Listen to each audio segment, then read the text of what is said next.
Hey everyone, welcome to another episode of Career Retrospectives right here on the Super Review Show. I am joined by my two good men, Kyle and Mike. What's going on, guys? Hey, ready to get this rolling. Yeah. Get the stone on the right foot. No, hold on, I used the wrong. Never mind. I'll figure one out later. Yeah. Whatever, we'll figure it out. I mean, Yeah. Whatever, man. Whatever, man. Whatever. Smoking weed, whatever, man. Yeah, man. Get stoned. Yeah, don't get stoned, Yeah, man. So, for those of you who, at the title of this video or podcast or whatever the hell you were streaming on, whatever, tonight's show is part 3 and our final part of what albums we think are a 10 out of 10 and what are, I don't know what your fingers are doing there, but what we think is a 10 out of 10 and what our fellow friends and partners in crime here think is a 10 out of 10 as well. But yeah, so as this is my pick, this is the last one we're gonna do. My pick was the Rolling Stones' Sticky Fingers from 1971. This might be a weird pick for some people, but for me personally, I've always been a huge Rolling Stones fan. It's just how I was raised. I was exposed to them at a very young age. One of the very first songs I heard was Satisfaction. And my life went from there. And I really fell in love with the band at a very, very, very young age. Then I up until when I was like a 2016, 2015-ish, I was in high school and I was going through like a little bit before that. I was behind my freshman year of high school. I was actually going through a Rolling Stones phase. I was like, I need to see these guys. And at one point, I have to see them live. I'm such a big fan. And then this is one of the first albums I ever listened to by them. And to me, it just stood out. And there are some really great songs on here, like as far as like just general like hits. There was a number one hit single on here with Brown Sugar. But I mean, outside of that, there are some pretty good deep cuts as well. I mean, to me, it is their quintessential 70s album, because with the Rolling Stones, for me, based on what I know, you gotta go by them by decades. So the 60s was one time period for them, the 70s another, 80s, etc. But to me, this is their 1970s masterpiece, even more than Exile on the Main Street, even more than Some Girls, which are like Miss You and Beast of Burden, Shattered. To me, this is their peak Stones at their absolute best in 1971, and the album's been turned 50 in 2021. So I'm a big fan of this album personally. That's where I was coming into it. But I'm very curious, as I always will be, to see where Mike and Kyle come into this. Mike, I'm going to jump over to you now. Sticky Fingers by the Rolling Stones. Were you familiar? What do you got? It's fun. It's weird with the Rolling Stones. I'm very familiar with a lot of their older material. And I knew of their 70s stuff. I'd heard the songs, and frankly, like, it really wasn't my personal favorite sound from the band. I mean, I feel like we need to get a censorship bar over the mushroom cap there. It's hard to look at that, for our sensitive viewers there, like, I feel like we need to have some kind of, like, I don't know, blurring. We'll work on it in post-production. But anyway, like, I've never loved the Stones. Personally, their logo, like, I see so many people wearing their shirts that just bought it in a Hot Topic or some store like a Kmart, and just like don't even know they like the attitude, and that's something that the Stones are. There you go. There you go. Thank you, Kyle. For those you're listening to us, I'm sorry. You just bear with us, everyone. Yes. If you see random things pop on the screen, it's for you.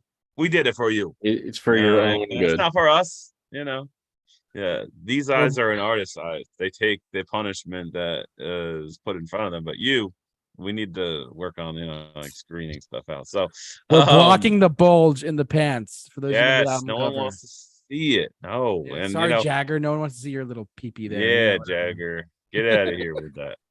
And just overall, like, there's a couple elements that I just I prefer from their original days to the 70s days. I guess, the era. I'm not even sure too much about their 80s. I know their songs. I just don't know what era they fall in, which could be a positive thing, because that means that their sound kind of fluctuates and can be interpreted in many different eras. And it's kind of like they're definitely, I mean, my rating and my reflection on this album have nothing to do with influence. They have nothing to do with what they brought to the music genre. It's all just personal opinion. So I didn't factor in like a legacy or history or anything like that. It's just merely hearing it and reacting to it. So yeah. So I mean, just to give you a quick my understanding of the band and my take on this era.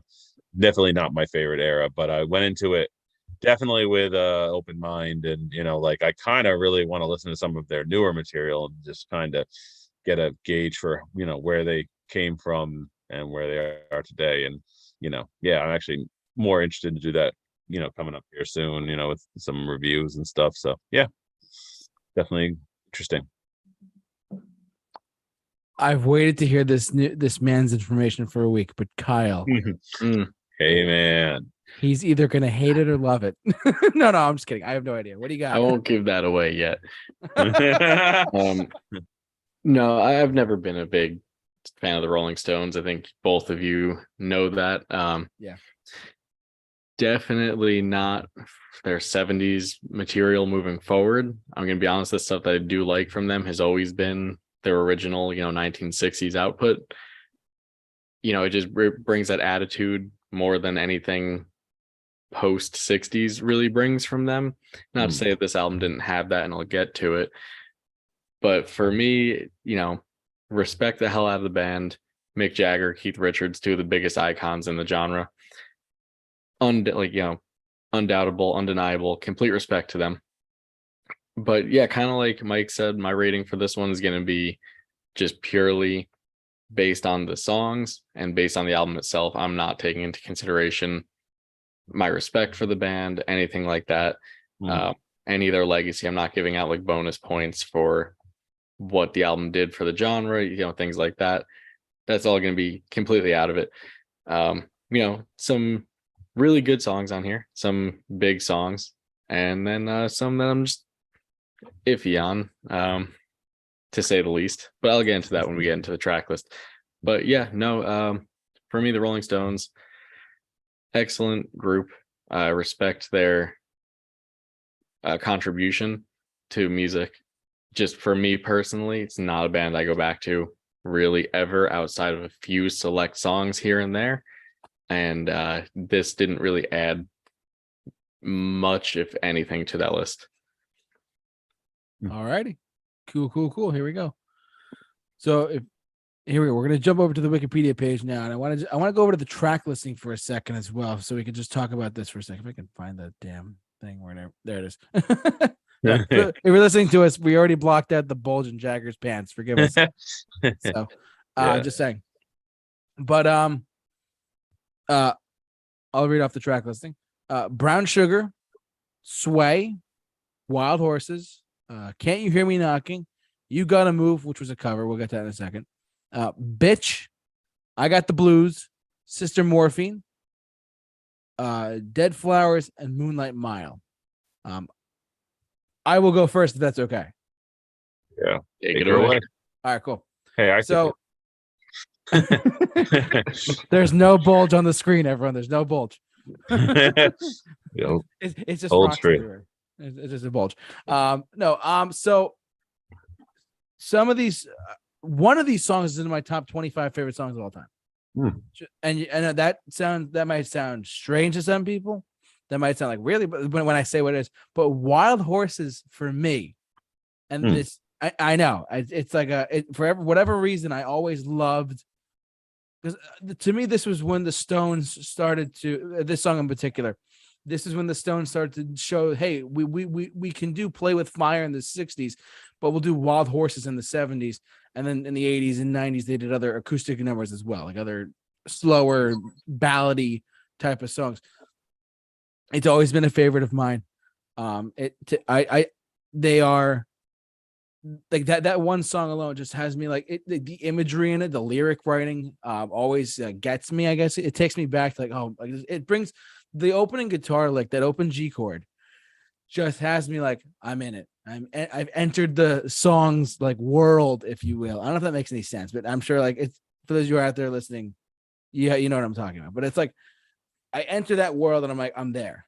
So aside from Wild Fingers, aside from Wild Horses, being in my top 25 favorite songs of all time, I would say the standouts to me are just, I mean, to me, this is a 10 out of 10 album, of course, but like the songs that stand out to me the most though are Brown Sugar, Can't You Hear Me Knocking? It's just there's something about like the first 2 minutes of the song. I'm like, all right, it's this one. You think, oh, it's one type of song, and that's a quick change up to like something for the last 5 or so minutes of the song. And I just love that outro. It's like the way the bluesy guitar back and forth between the two of them, and I love that so much. Bitch is just a driver of an anthem for me. It's got that like that bluesy rock vibe, but it's also, you hear it a lot on classic rock radio. You're like, oh my god, and like it's bitch, you know what I mean? It's bitching. It's bitching, exactly. And I gotta say, actually, it's funny. Dave Grohl of the Foo Fighters actually performed that song with them back in 2015 or so, I believe, if I'm not mistaken. So he was, and they brought out tons of guests over the years, but that's just a big one for me. And then you get into some other like deeper cuts, if you will, on the album, like such as like You Gotta Move, which is a cover of Freddie McDowell. He's a blues artist.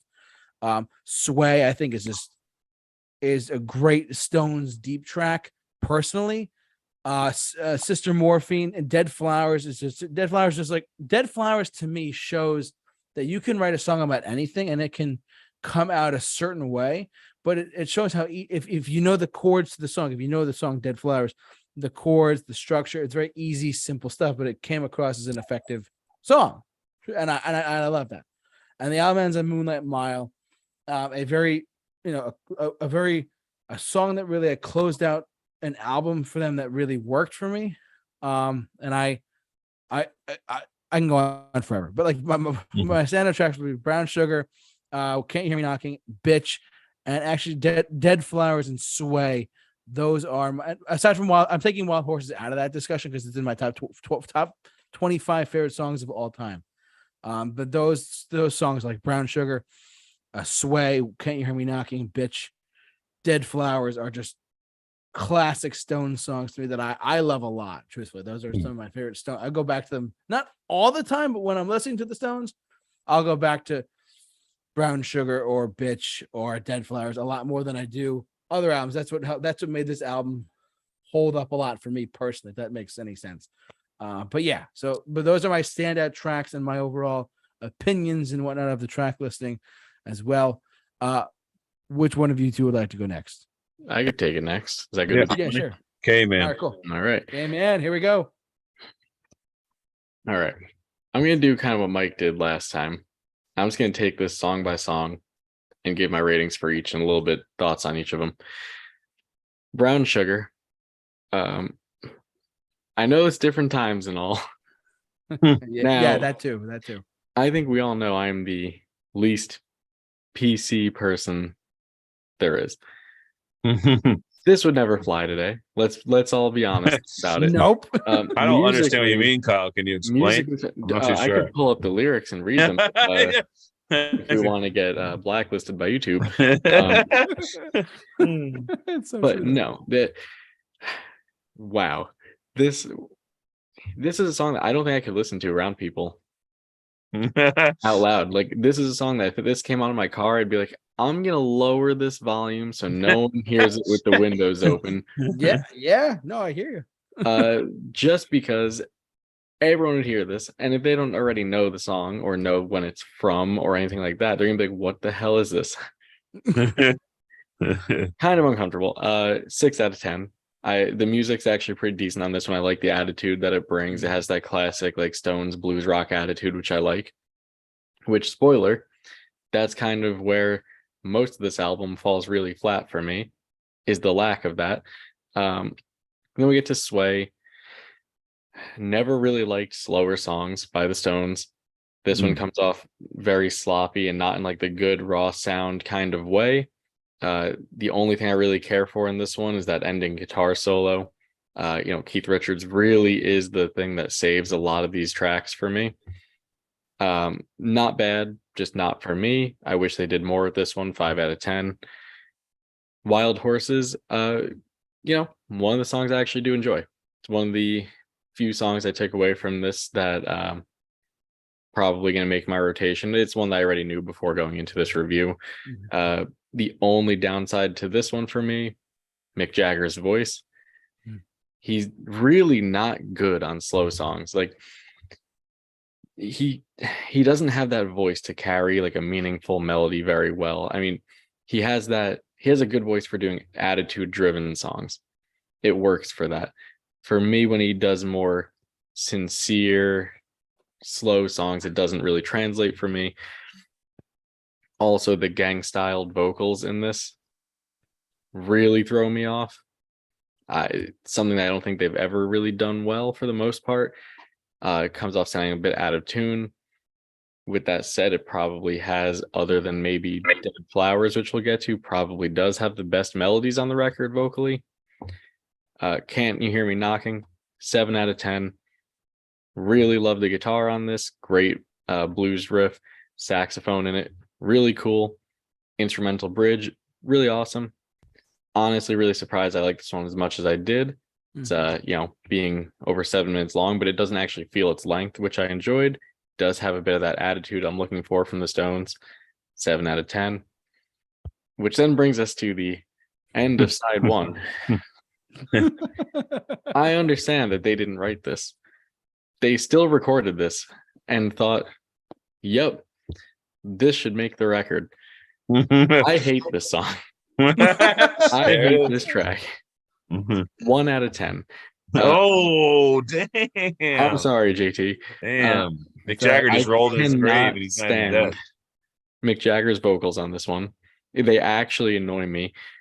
It's the most basic blues song, which I understand they didn't write it. Fine. And this is coming from someone that enjoys blues. Even the guitar on this one is annoying as hell. It just doesn't sound, the production on it, and I'm sure it was intentional, just doesn't sound like it fits in with anything else on here.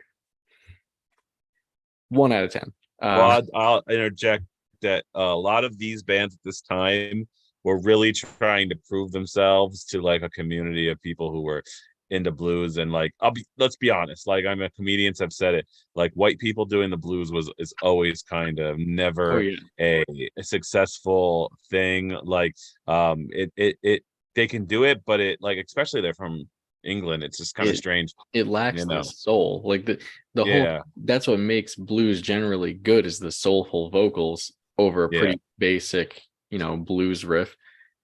This didn't have any of that.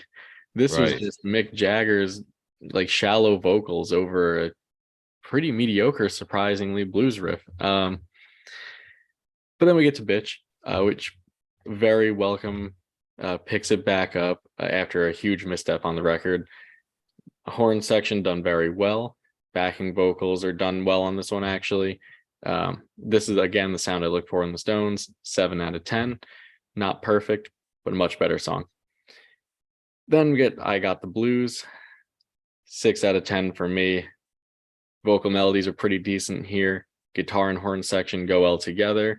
It's a bit too one note, doesn't really go to places that I'd want it to. It just kind of comes across as the same, like 4 minutes, kind of the same thing over and over.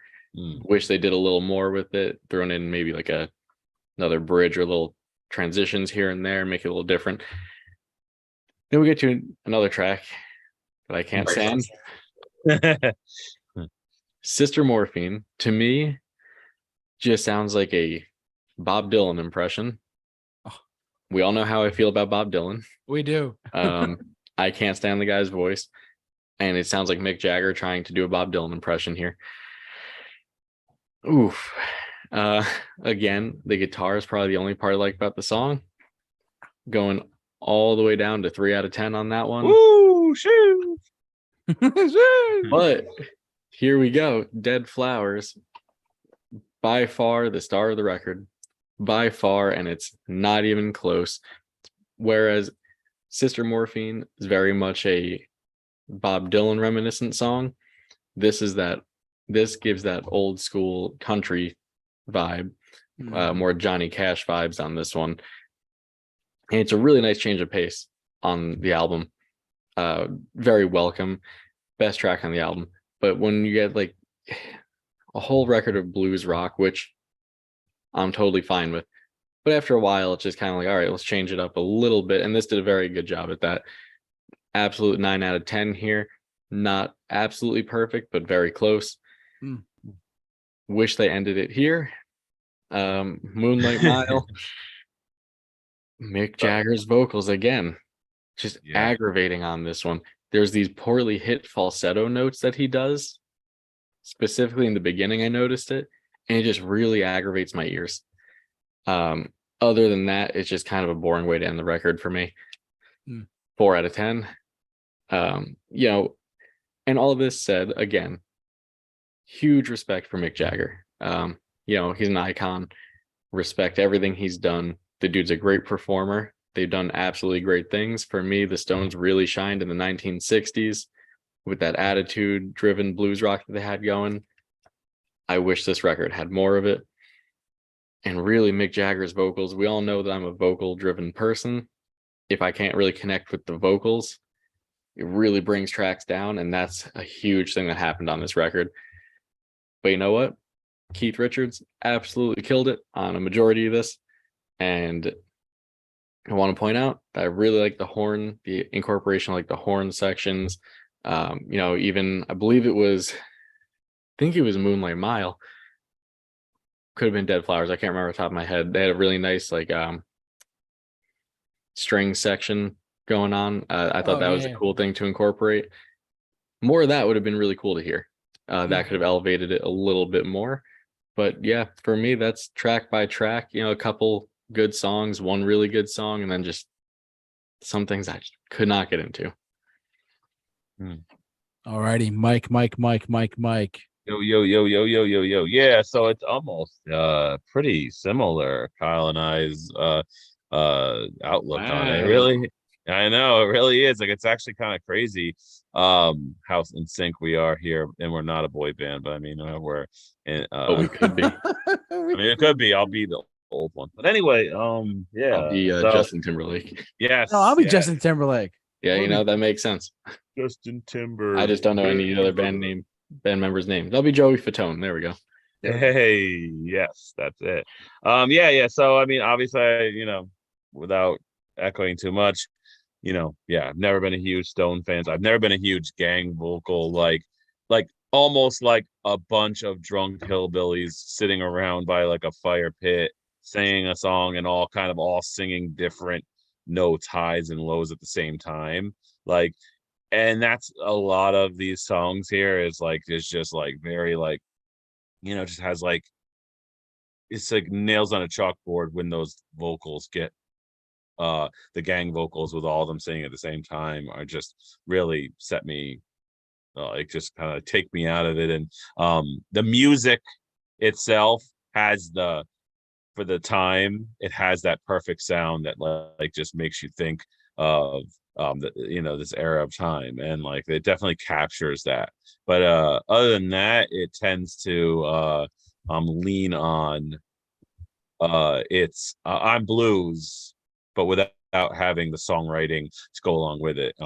You know what I mean? And it just kind of it definitely fails in that area for me. So going down the line, just like Kyle did, Brown Sugar, just once again the gang vocals, good beat. It's got a good dance, kind of feel like a dance song that would really kind of get people moving and stuff like that. But it just doesn't have any more, it doesn't change into some interesting parts. It just kind of repeats the same thing for the whole song. I've never been that guy. There's some people who, it's almost like the way a dance song is. A dance song doesn't have to change because it's getting people out there dancing. And for a lot of ways, I feel like the song was kind of, it had that objective. It was just like, hey, let's get playing the Stones at a dance club, and you got people out there and rocking out, and that's cool. But it's just, for me, I'm much more of a progressive mind that I like the change ups, and there's not much there. So yeah, so 6.5 for me for that one.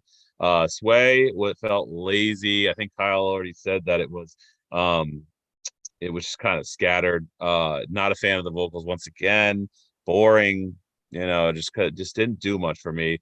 This was kind of just, yeah, like not a horrible song, but it just yeah, it was there, and it just kind of didn't really bring anything to the table that I kind of was hoping for. So 6 out of 10 on that one.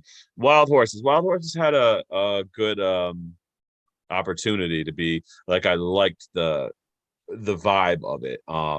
It has a very cool kind of like relaxing kind of you element to it. The same kind of vocal problems once again. I'm not a huge fan of those. It doesn't ever move into any more interesting parts. Like you know what? It's funny when I listen to these songs, I start listening to another song where the songwriting kind of goes off into different directions, and I think to myself, like, I'm not crazy. There must be there's certain types of people that like certain types of music, and it's okay. Like, I'm all for people who like a song that doesn't really change up. It just kind of does what it shows you in the beginning. Cool. Like, but I've never been that guy. I've never been a guy who likes the same thing played throughout the whole song, and then the change ups are so little that they just don't really bring anything to it. So yeah. Can't You Hear Me Knocking? It's actually it kind of grew on me. I know this song. I've heard it on the radio before, and I never knew who it was, and I just, it was one of those songs where you like repeat it when you're talking to somebody, like when the door is knocking and you're like, hey, can't you hear me knocking? And you know what I mean? Like, and you go, haha, yeah, that song. And like, you don't really love the song. It's just memorable because when you repeat something over and over again. But I'll be honest with you, this is one of the few songs of the entire album that those gang vocals where it's like kind of like the voices are high and low, actually work for this song. And when I was going throughout my day at work, I could hear the one part. What does he say? I'm trying to think.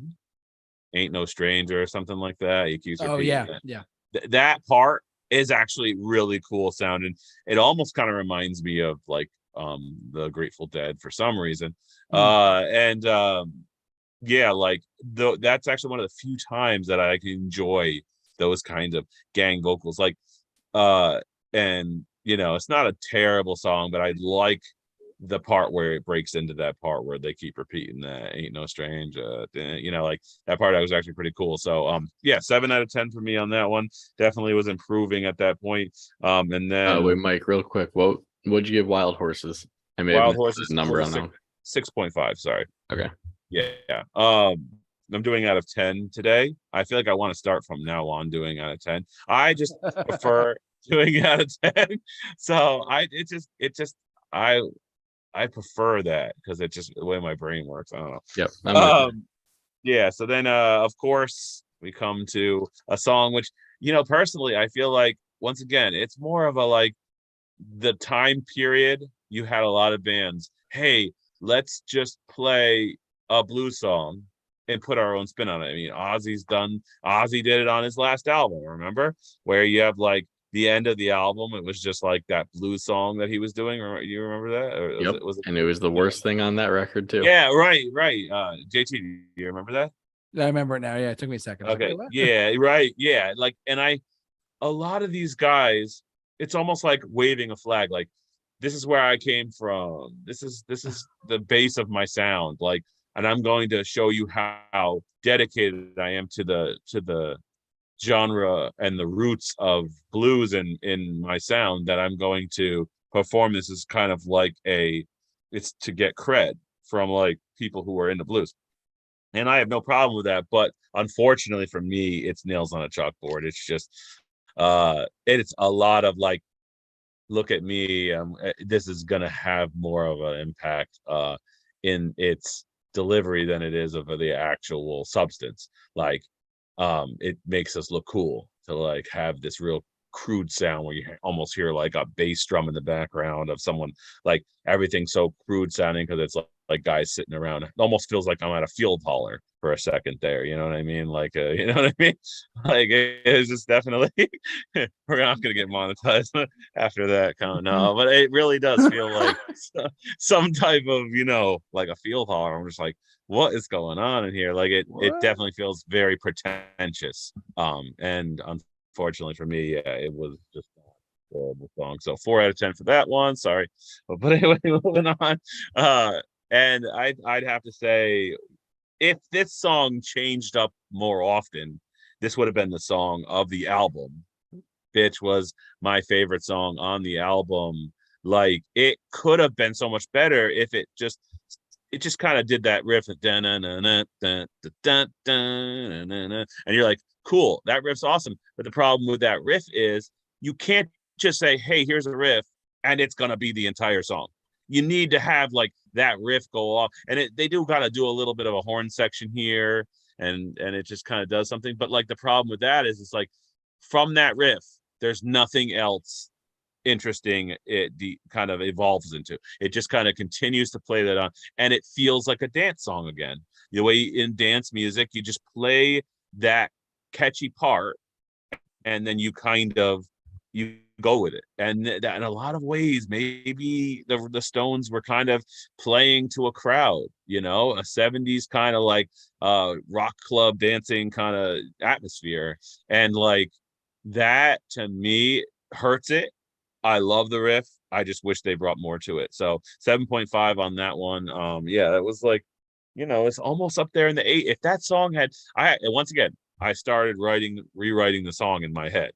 You know, I started with that riff, and then I started coming up with riffs that I would love to hear continue on, and then maybe even return to that main riff, but do some stuff over top of it, maybe some solos, which they kind of did. But like, I started to rewrite the song. And when I do that, that means the song has potential. It just, you know, it's like baking a cake, and all the ingredients are there, but you just don't mix them. You just kind of just like, hey, here's this part and here's this part, but you don't blend them together into a song. It just, you showcase like the main ingredient, but it doesn't ever get made into the whole song. So yeah, I got the blues. Yeah, this was okay. You know, it was a cool, laid back, kind of slow pace. Yeah, like it was relaxing. It was nothing special. It wasn't memorable to me. It was just kind of there, not a bad song. It's just, I've never been a blues guy. The only way I've been a blues guy is if it's blended very accurately, and just kind of like the Doors, you know, taking blues but doing it in such a way that it just doesn't feel like they're selling out to that one sound. They bring in some other elements and some other elements, and kind of mix it together in a great kind of just perfect kind of equation. Whereas like this one, just feels like heavy on the blues. Has never been a thing for me. So 6 out of 10 for that. And then we kind of down to Sister Morphine. Okay, this song has a great name, has great ideas in it, like lyrically, and kind of just, but it just really fails to execute the kind of like vision of the song and the lyrics, and like it just feels uninteresting, and it just, once again, the vocals are just kind of off. It has such potential, and it just it feels very kind of like out of place for what the rest of the album is doing. So definitely did not enjoy that song. 4 out of 10 on that one. Yeah, and then Dead Flowers, I felt really countrified on this song. I really did. Like, yeah, the freaking like slide guitar in the background, and some of the stuff that was going on, I was like, this would be a hit with some of those blues country kind of like people. And like, not a bad song. It had moments that I really enjoyed, but like, I was just like, man, I'm not liking the country sound on this. It's just not doing anything for me. And you know, like, I like slide guitar and certain aspects of that, but you have to use it right. And it felt hokey and kind of cheesy. So, but 6.5, not a bad, horrible rating, but not something I really superly enjoyed. And then Moonlight Mile. This is a weird, vocally weird song. It just kind of feels scattered and messy. And it just, yeah, it's just forgettable, to be honest with you. This is how you end the album. It's like, man, like definitely something at the bottom of a record I probably would have stopped listening to, like those last two songs. I probably wouldn't even got there. I probably would have, hit the middle and then just like once I heard them, I probably would have never returned to that. So 5 out of 10 for that. Yeah, just overall, it captures the sound of the time. It's got some cool things that it does, but it never ever takes its ingredients and ever bakes the cake. It never like finishes the project. It just like shows you what it's got, and it never kind of says, okay, now I'm going to put these all together and create a product that uses the elements, but doesn't just, okay, like it's like, yeah, these are the things that I have, but I'm never going to put them all together and create something that doesn't overuse one or the other. So it's like, like, yeah, I hear that riff. Well, just don't play that riff. Do something else with it. No. Okay, cool. I hear that cool kind of sound and the strumming of the guitar and the cool vibe, but are you gonna take this and you are gonna do something else with it? No. It kind of does what it does one thing, and it just doesn't do the many other things you expect. So yeah, overall, once again, it doesn't how you reflect on how iconic they are, their legacy, or anything like that. It's just feels like an incomplete attempt at blues and rock.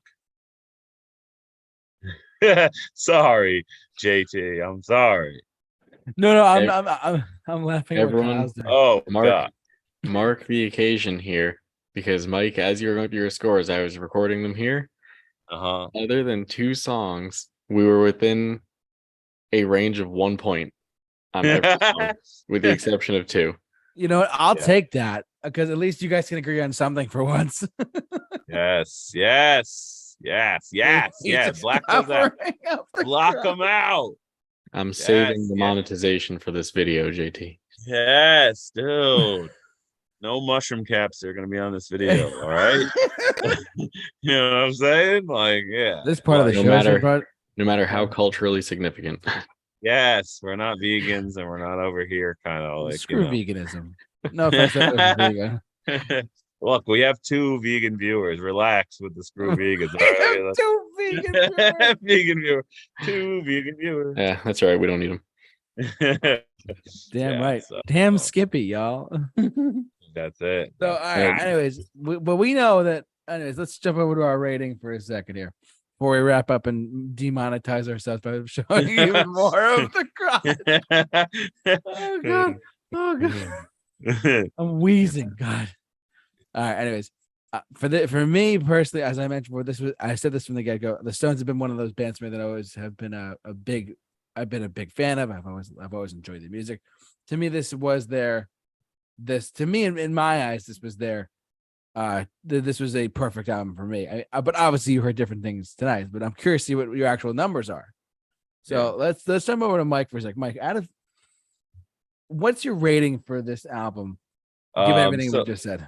Yeah, so I mean, like adding them all together, it would come out to a certain point. But okay, so I do deduct points for as an album. Like I feel like the first half is very strong, and then the second half is almost like it's just like I wouldn't even have like gone that far if I had it. So that kind of hurts it as an album. And so, like that's unfortunate because like those first 5 songs, they all have a very specific sound to them. And everything else below that besides a bitch is like, very forgettable. So it's like, move bitch up to the first one and then you could cut the rest off. So that kind of hurts it as an album. So it's like move the bitch up. Move that bitch up. Get him up there. Yeah. So I'm going 5 out of 10, 2.5 out of 5. I would have gone 6. But as an album, it definitely feels like a lot more effort in the beginning.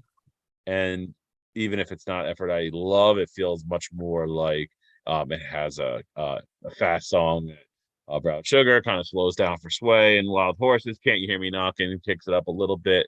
And then, obviously you got to could move out of that album, and Bitch could move up. Cut it right there. 1 through 5, done. Print it, cut the rest out, call it an EP, and we'll say, whatever. So, so 5 out of 10. So I'll say 5 out of 10 because 5 is the 5 points that you're getting, and if you just had 5 more songs, you had 5 more points. So we'll call it a point a song. Incomplete. I'll move Bitch up, and that's about it. 5 out of 10 for me. And it's Kyle the Villain. I would have been if you didn't deduct that point. So Yeah.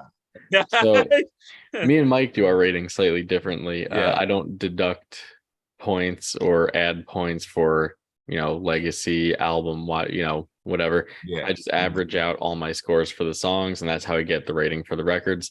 Yeah. So with that said, I got a 5.5 out of 10 here. So Mike, sounds like your averaged out scores were actually higher than mine. So in that aspect, I am the villain, I guess. But if you're deducting the album point, then it's right. And I won't deduct or add points based on legacy, or for example, oh, did you know that this album is the highest selling album of the time, or oh, did you know that this album influenced this, or did you know that I won't add points or deduct points because of that. I will deduct points as an album of songs if there's no theme followed, if the songs are too long, they're too short. I will be okay, I gave the total album a 7 out of 10, but because it was too long and these songs were far at the bottom and they just didn't seem like they flowed with it, but they're good songs, they just don't belong on this album, they belong on a different album, I'll give points based on that. So it's it'll never be legacy, it'll never be anything what was happening at the time. It'll always be how it fits in an album. And this is unfortunately one of those albums where it's just has a big a good beginning and then it just completely non-existent end. So I had to deduct for that just because it just, as an album, it hurts the full, if I would ever listen to this album again, I just pick the songs, I wouldn't just listen to the whole album. I would completely agree with that on my end. It's probably, if any of the ones I come back to, when you come back to about 4 songs on it, and I won't listen to the whole album, I'll probably just pick them out or just throw all the Stone songs I like and do a playlist and hit shuffle with them on it. There's not too many of them. Again, most of them are from the 60s. I was hoping for more of that from this one, but it just kind of didn't hit those highs of Satisfaction and Get Off My Cloud, things like that. That's the stuff I really like from them, and really lacking on that, kind of lack that attitude. That's one thing I really like about Mick Jagger. Other than his as a performer, the man is incredible.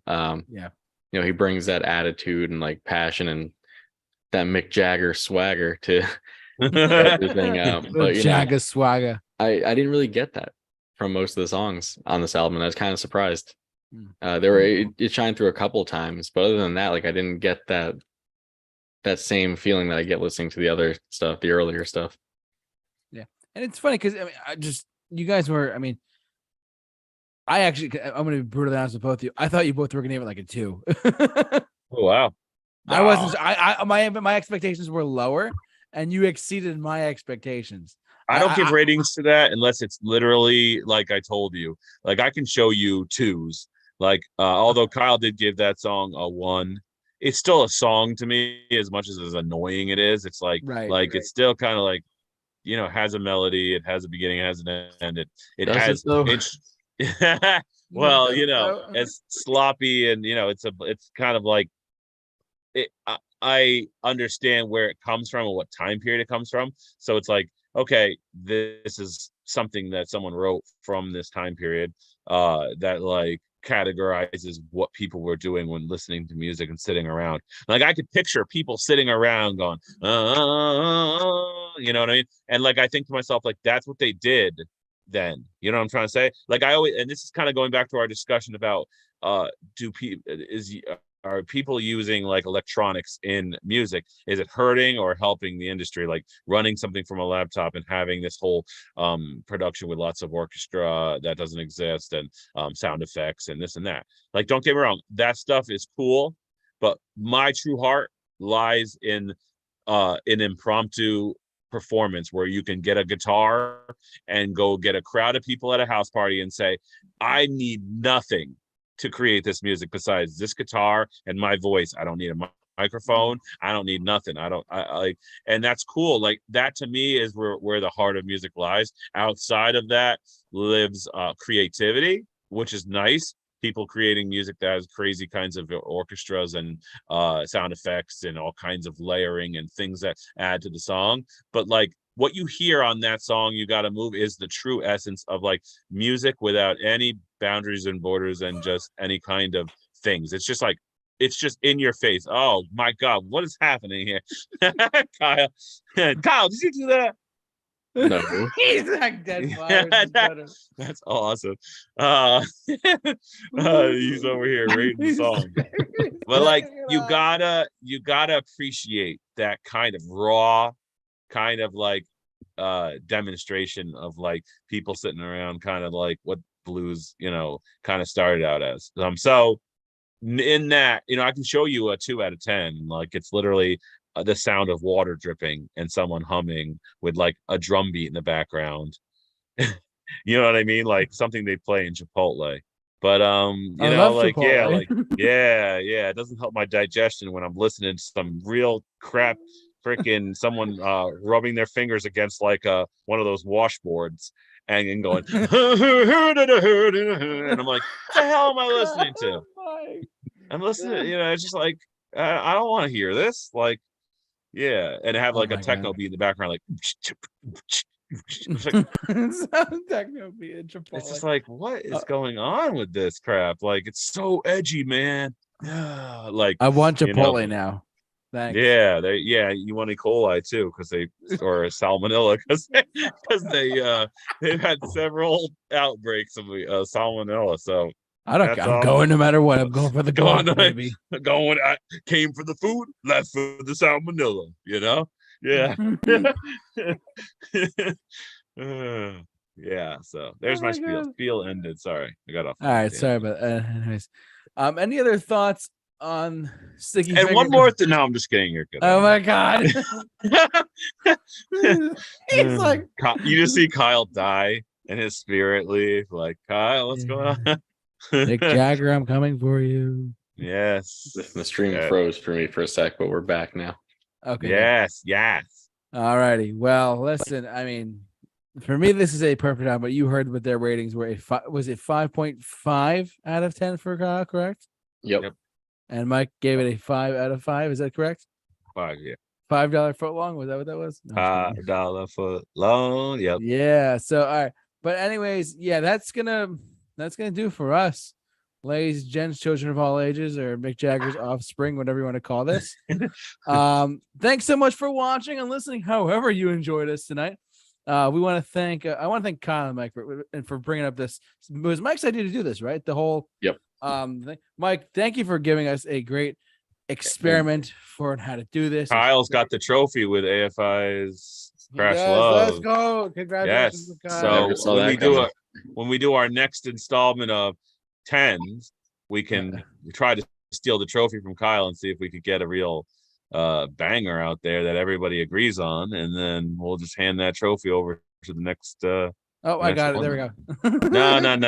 You don't try to take this trophy. We don't believe in participation trophies around here, okay? We're not about that, okay? Not everyone wins. Kyle wins, okay? I have a question. Finally file a poo. Okay. Anyways, we're gonna go berserk in about a second. But we want to thank you all for watching, listening, however you enjoyed us. Don't forget to follow us on our social media accounts, simply at the Super Review Show, and like us on Facebook, follow us on Twitter and Instagram, simply at the Super Review Show. And hit the subscribe button, and don't forget to hit the bell for notifications as well. I want to thank you all for watching, listening, however you enjoyed us. Stay safe, take care, and rock on.